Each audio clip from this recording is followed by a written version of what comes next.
Hello everyone, a warm welcome to yet another edition of Your Image, the only public relations program on television in Africa. My name is Dari Folari. Today, we are discussing a very germane issue, the unbundling of mass communication, the pros and cons. And I have with me juggernauts in the field of mass communication studies. I have the rector, DS Adegbenro Polytechnic, Itori, Dr. Goke, Rauf. Dr. Rauf, you're welcome to the program. Thank you very much. Good afternoon, viewers.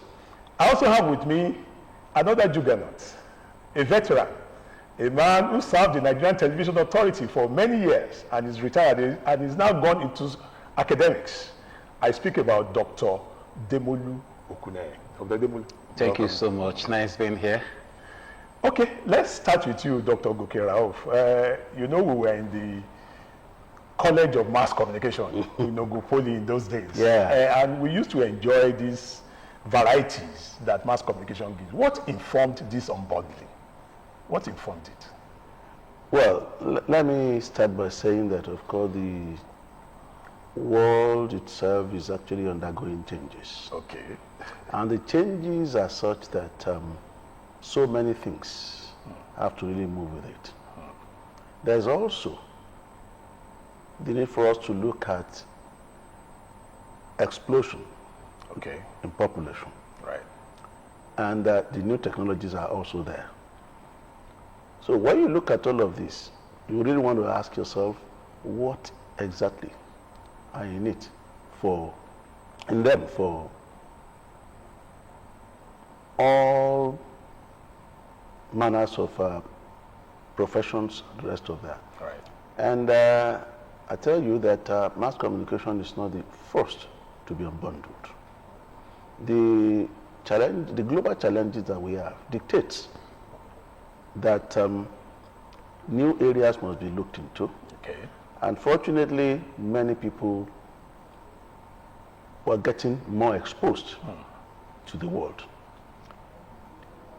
As at the time that unbundling will start in Nigeria of mass communication, it was discovered that so many of the areas that were under mass communication had started to stand alone in universities across the world. For example, as at that time we had BSc advertising, BSc public relations happening in so many clans. And the likes of Professor Ido-Shobali, who pioneered it, who initiated it, unbundling. Yeah. Incidentally, was a commissioner in Lagos State government, and initiated the first move in the year 2001.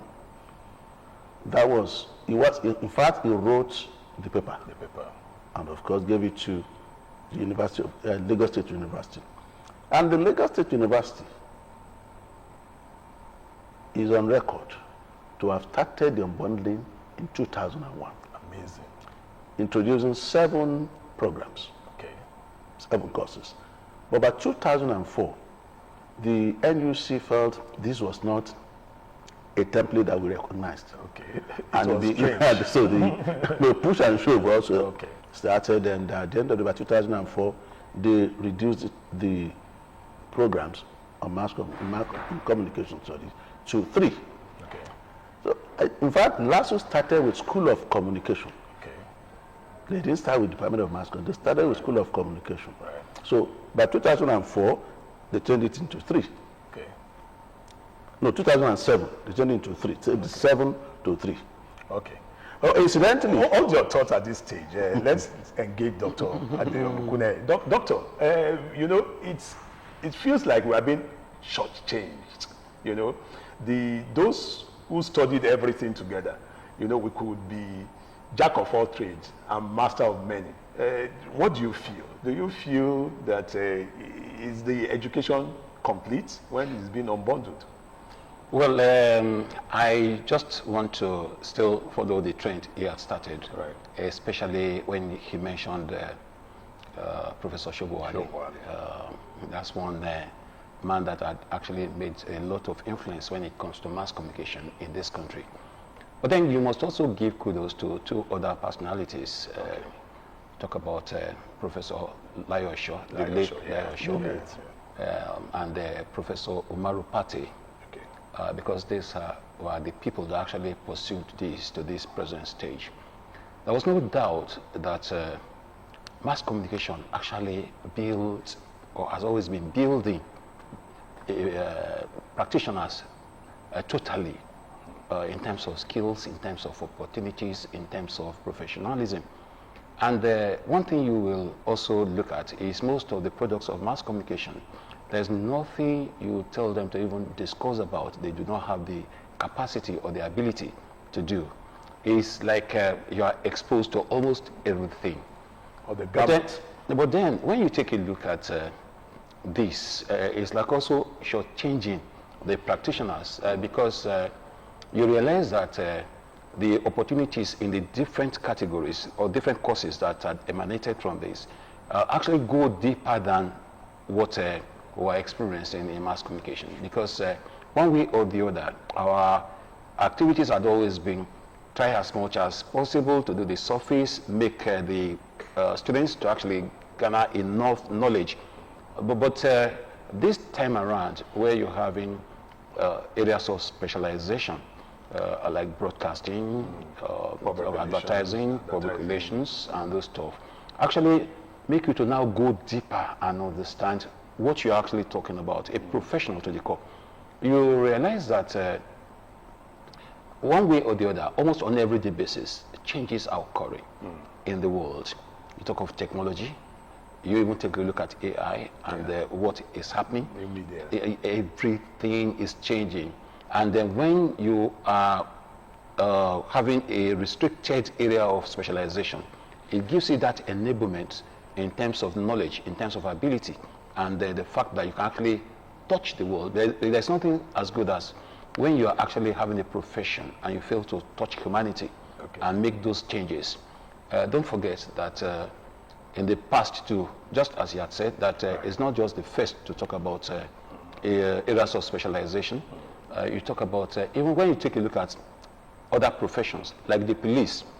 You know, police was always in charge of almost everything. But when the unbundling started in the area of police, you now saw the immigration, the DSS, the EFCC, the NCDC, everybody is now, and most of them are having their concentration and also specializing and practicing in such a way that they are making that impact, not only on humanity, but the countries too.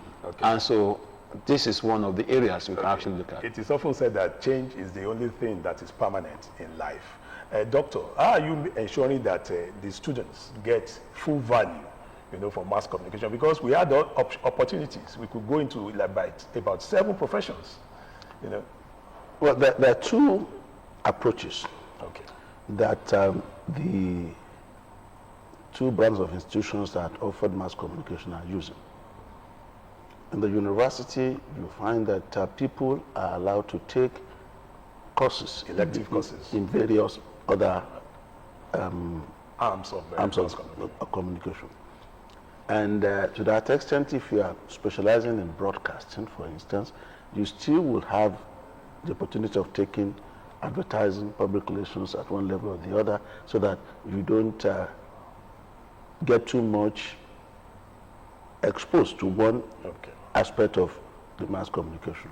In the polytechnic sector, the fear, which had been raised by some people about the challenges that this unbundling actually posed, was that if you now say everybody should specialize from first year, you are actually pushing the tendency of obliterating mass communication itself. And you're also probably making it difficult for the students to understand, to have a broader knowledge of what mass communication entails. And to that extent, the MBT insisted that Okay, let me say we insisted because I was part of the people that actually started it in 2022 at Nekede in Warri. The fear was that we really cannot afford to simply just throw mass comm out. So I said, okay, it still remains mass communication at ND level. Okay. So when you have graduated as an ND at ND level, mass communication, HND, then of course HND level, you have 3 areas of specialization. The 3 areas are strategic communication, right, which covers PR, advertising, development communication, which the 3 of which are on their own in the university curriculum. Strategic communication covers all of this. Then of course the second one is film and multimedia studies, which you also have at the university level, and this also covers film and multimedia, and then information and media studies at the university level. And then the third one, of course, is journalism and media studies. Journalism and media studies now covers journalism itself at both levels, at broadcast and print level. Understand? So, and of course, we have all of this in the university curriculum too. So it's a blessing. It's a blessing. It's a blessing. For look at the fact that every system, the university, the polytechnic, talks about carrying capacity. Right. Whereas in the university, they will say, okay, maybe 100, maybe 150 or 200. At the polytechnic level, they say for technological courses, you have 40. Because of the need to simply just get yourself involved in practicals. And such that the technologists will be able to simply just see what you are doing and give you adequate training. So if you have 40 for mass comm, then of course you are changing, you are making it difficult for other children who want to go to school to come to school. But with this new arrangement, you have 7 programs in the university. So if the carrying capacity for one program is 7, it means that of course you now have 700 students, 700 students studying, and so you have opened for more students to simply more of the children to have opportunity to go to university, to go to polytechnics and all of that, at least acquire knowledge. So that's also there. You're watching Your Image, the public relations program on television, and we're discussing the unbundling of mass communication. Dr. Adineye, Demolu. There is a case in a university where students are running away from print. You know, a colleague of mine was just discussing it. They have no students interested in print. All of them are running to public relations and advertising. In this kind of situation, what do you do? Well, there is no doubt that print is actually having that challenge. And, it's happening too in your own university? When you see, when you ask students areas of specialization, most of them rarely talk about print. And I think the interest they have is more of what is actually happening today. Even the practitioners in print actually have some challenges because the social media or the digital media is actually transforming patronage, patronage, and it's actually a very big challenge. And but one thing that is happening is such that the unbundling actually gives that room for opportunities. And with that, and don't forget that just while we were talking the other time, I wanted to talk about the fact that like the first year, most students are exposed to almost all sides of mass communication. And that is for them to be able to have the knowledge of what they're actually into.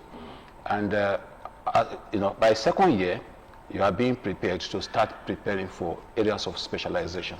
And so this is where the restriction is now coming in: strategic communication, development communication, and advertising and those stuff.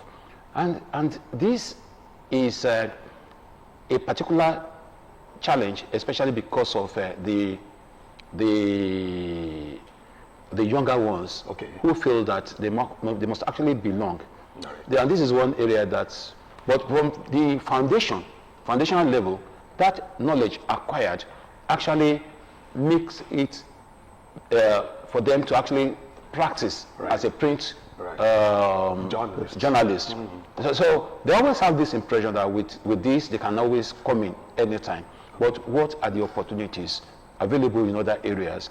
And so we try as much as possible to encourage all of them to actually go into... Have a taste of a bit of exactly. Okay. And so with that knowledge acquisition, they are always ready for the world outside. It is interesting that this November, press, that is the media, is marking 166th year. And it all started here in Abeokuta. Dr. Rauf, how do you feel about that? 166 years of practicing journalism in Nigeria, which started in Abeokuta with of course, that the 166 year would be December 3rd. December 3rd this year. That was when the day Iweroyin actually started in 1859. Right. In 1859. And it was 100 years after that that television started in Nigeria. Amazing. 100 years after that. And about 60 years after a newspaper, that broadcasting itself starting with radio. Ironically, things have changed in such a dramatic way that if you ask yourself why, then it must mean that you are not actually following the trends. Right? Because today, virtually everything has become electronic. That's one challenge.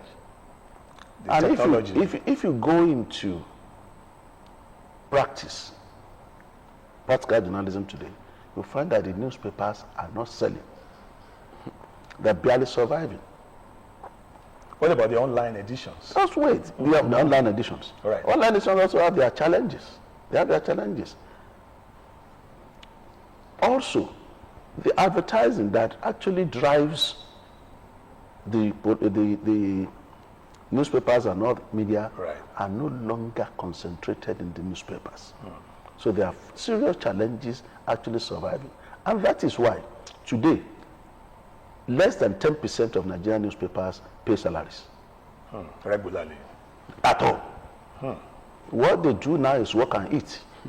They say, go and sell newspaper. Once you report, and you send in your report, we now count the number of stories that you have, and we pay you. Is that not an opportunity for them to be more innovative, to come up with various ways of staying ahead? Staying ahead, the newspapers? Yes. Yes, I must tell you that if you don't see what other people are seeing, don't blame them for what they are doing. Basically, don't blame them for what they are doing. Right. Look, the challenges are enormous. And that is one. Number two, we're talking about why these children are not picking print. Is that for those of us who mark scripts, sometimes when you mark the script, you want to cry. The language, nothing. They even write in short hands for you. Today's young man, young lady, is not interested in writing and all of this. But why did they want mass communication? If you are not interested in the course, why do 90% of them, before people go, pick mass communication because, in fact, of the grammar. Most of them, many of them were picking mass communication because they thought it would lead them to film production and all that. Now you have the digital whatever there, which also helps them. That exactly was why we insisted that film, at the time that we were doing the Unbundling, they said that film production must be incorporated. And that was why it was even one of the various things at the HND level. So the glamour is what so many people who pick mass communication today just because they want to appear on television. Amazing. So, Dr. Okuneye, this is a challenge to you scholars and teachers. So what are you doing to make mass communication more interesting, especially print?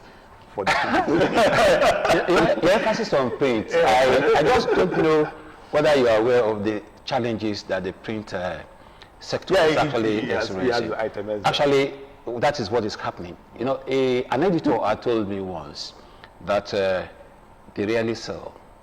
And they now, as part of their strategies to sell, they now go online. Okay. And online, that's why I'm talking about the fact that the social media has actually taken over generally. There's nobody you see today that is not having a handset, Right. and they're having access Media to information. convergence, yeah. Exactly. And you realize that the interest of these students or the younger ones is fame, glamour, the fact that I want my name to be heard. Well, that's not and a bad I thing. want my image to be seen. We also wanted bylines. We wanted bylines in those days. Right. Byline, when you talk about those who would pick newspapers, you ask yourself, when was the last time you bought a copy of a newspaper? Hard copy. A hard copy. When was the last I time? usually read them online. I read them online. So in rounding off, because of time, what's your advice to mass communication students out there, you know, who may be watching? So what's your advice to them on how to get the maximum value from this course, this great course? The course is a great course, like you said. And students must come into it with a mind of actually making a life and a living out of it. What that means is that going into mass communication should not be because I want to have fame, but because I want to make impact. So in whatever area that you must make impact. Okay. Because things are different. Okay. I remember those days when we were studying mass communication. In my own class, that was the youngest, the class that had the lowest number of students. Okay. 28 of us. Okay. Out of the 28 of us, 25 opted for print. Only 3. It was the reverse. Okay, Dr.